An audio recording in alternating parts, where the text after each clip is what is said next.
హైదరాబాద్ కూకట్పల్లిలో భూమి కుంగింది. గౌతమ్ నగర్లోని ప్రణీత్ హోమ్స్ వద్ద సగం రోడ్డు పడిపోయింది. దీంతో కాలనీ వాసులు ఆందోళన పడుతున్నారు. రాత్రిలో అపార్ట్మెంట్ సెల్లార్లో జిలెటిన్ స్టిక్స్ తో బ్లాస్టింగ్ చేయడంతో భూమి కుంగిందని తెలుస్తోంది. ఘటనా స్థలానికి చేరుకున్న జీహెచ్ఎంసీ అధికారులు పరిస్థితిని సమీక్షిస్తున్నారు.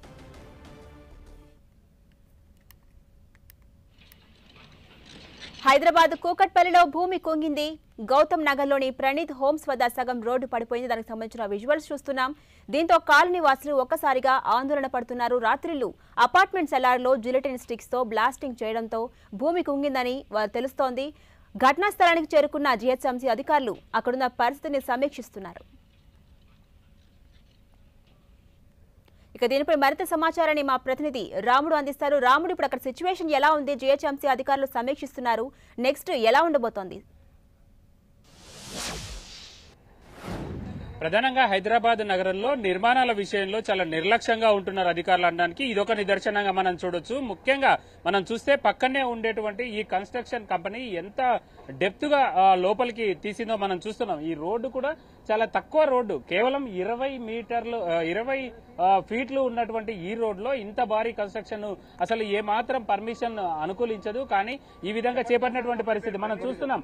రోడ్డు మొత్తం అంతా కూడా ఏ విధంగా మొత్తం కన్స్ట్రక్షన్ ఇరిగిపోయినటువంటి పరిస్థితి మనం చూడొచ్చు. మనోరంజన్, ఈ రోడ్డుతో పాటు పక్కన ఉండేటువంటి కూలిపోయిన చూడొచ్చు. మన 20 ఫీట్ల రోడ్డు యువతల సైడ్, అంటే కన్స్ట్రక్షన్ సైట్ అటు సైడ్ ఉంటే పూర్తిగా యువతల సైడ్ కూలిపోయి పడిపోయినటువంటి పరిస్థితి. కొద్దిసేపటి క్రితం వచ్చినటువంటి జీహెచ్ఎంసీ డిఆర్ఎఫ్ అదేవిధంగా జీహెచ్ఎంసీకి సంబంధించినటువంటి అధికారులు మొత్తం బారికేడింగ్ చేశారు, ఎవరిని లోపలికి వెళ్లకుండా. మనం చూస్తున్నాం ఇక్కడ ఉండేటువంటి విద్యుత్ పోల్స్ ఏవైతే ఉన్నాయో అదే విధంగా యువతల సైడ్ పోల్స్ ఉన్నాయి. గతంలో అవి పూర్తిగా పడిపోయాయి. దాంతో కొత్త లైన్ ఇటు సైడ్ గా మార్చారు. ఈ కొత్త లైన్ మార్చిన తర్వాత ఆ పనులను మళ్లీ యథావిధిగా ప్రారంభించారు. దాంతో స్థానికులైతే ఇబ్బందులు పడుతున్నటువంటి పరిస్థితి. దాదాపు ఈ 3 నిర్మాణాలకు సంబంధించి వీటిని ఖాళీ చేయాలని చెప్పారు. స్థానికులు ఉన్నారు. సార్ చెప్పండి, ఇంత నిర్మాణం జరుగుతుంది కదా, దీనికి పర్మిషన్ ఉందా? ఏం చెప్తున్నారు అధికారులు?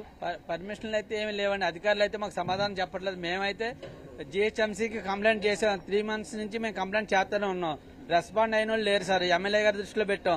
అది పడిపోయినప్పుడు ఎమ్మెల్యే గారు చెప్తే అదిగోండి అలాగా అది ఏదో సున్నం పామేశారు తప్ప ఏమీ లేదు, దానివల్ల యూజ్ లేదు అండి. ఇప్పుడు మళ్ళీ రాత్రి ఇది కూలిపోయింది. ఇప్పుడు ఈ బిల్డింగ్లన్నీ ఖాళీ చేయమంటున్నారు. ఇప్పుడు ఎక్కడ వెళ్తారు? ఇప్పుడు దాకా ఒక్క అధికారి వచ్చి విజిట్ చేయలేదు, వీళ్ళని ఆపలేదు. ఈ రోజు కూడా పని చేస్తున్నారు, వాళ్ళ దగ్గర నుంచి చేయన్నారు జీహెచ్ఎంసీ వాళ్ళు. అంటే ఎట్లాంటి అక్రమ నిర్మాణాలు రాకుండా చూస్తామని అంటున్నారు కదా, అసలు దీనికి పర్మిషన్ ఉందా? ఏమంటున్నారు అధికారులు? Permission without permission sir, without permission లేదండి. దీనికి ఇంతవరకు రేరా పర్మిషన్ లేదు. దీనికి రేరా పర్మిషన్ లేదు. వాళ్ళు అన్అఫిషియల్ గా వర్క్ చేసుకుంటున్నారు. ఇది ఆల్రెడీ 3 months బ్యాక్ పోల్స్ అన్ని ట్రిప్ అయిపోయినాయి. అక్కడ అది పడిపోయినప్పుడు అప్పుడు చెప్తే ఆ పోల్స్ అన్ని షిఫ్ట్ చేశారు. అదేదో టెంపరీ లాగా సిమెంట్ చేస్తారు కదా, అది ఆగలేదు. అది అంటే రైన్ సీజన్ కదండి, ఆగలేదు. ఇది ఆల్రెడీ అయిపోయింది. కింద డ్రైనేజ్ కొలాప్స్ అయిపోయింది. ఎనీ టైం ఇప్పుడు మీరు నిలబడే కింద ప్లేస్ పడిపోద్ది. అది మార్నింగ్ వరకు కూడా ఉండదు. అది ఇప్పుడు మీరు నిలబడే ప్లేస్ కూడా ఆల్రెడీ క్రాక్ వచ్చేస్తుంది కింద. చూడండి, అది మీకు నైట్ కల్లా ఎనీ టైం మిడ్ నైట్ పడిపోతుంది. అది ఏం చెప్తున్నారు అధికారులు? ఇక్కడికి వచ్చిన వాళ్ళు ఏం చెప్పారండి? వెకేట్ చేయమన్నారు. అంటే అన్ని ఇండిపెండెంట్ హౌస్లు బిల్డింగ్ కట్టుకోవాలి, రోడ్డు పక్కన గుడిసెలు వేసుకోవాలి, రోడ్డు ఫుట్ పంపించండి. రోడ్డు మీద ఉండమంటున్నారు. మరి వాళ్ళు ఖాళీ చేసి వెకేట్ చేసి వెళ్ళిపోమంటున్నారు. ఎక్కడికి వెళ్ళమంటున్నారు? అంటే ఇప్పటికి అయిపోయింది. వాళ్ళు ఇప్పుడు వాళ్ళకేం పర్లేదు కానీ రోడ్డు మీద ఉండమంటున్నారు. వాళ్ళు రోడ్డు మీద ఎక్కడ పెడితే ఎవరికైనా వెళ్ళిపోండి అంటున్నారు. మొత్తం ఎన్ని ఫ్యామిలీస్ ఉంటాయి మనం ఇక్కడ చూస్తున్నటువంటి? పక్కన అపార్ట్మెంట్ లో 35 ఫ్యామిలీస్ 40 ఫ్యామిలీస్ ఉన్నాయి. ఇందులో ఒక 3 ఫ్యామిలీస్ ఉన్నాయి. ఇందులో ఒక 3 ఫ్యామిలీస్ ఉన్నాయి. ఆల్మోస్ట్ ఒక 40 ఫ్యామిలీస్ దాకా ఉన్నాయి. ఇది మనం చూస్తున్నాం. మొత్తం కూడా ఈ రోడ్డు అంతా కూడా ఈ విధంగా పోయిపోయినటువంటి పరిస్థితి. మనం పక్కనే ఉన్నటువంటి డ్రై లైన్ కానీ ఆ పక్కన ఒక బిట్ ఇరిగిపోయినటువంటి పరిస్థితిని మనం చూడొచ్చు.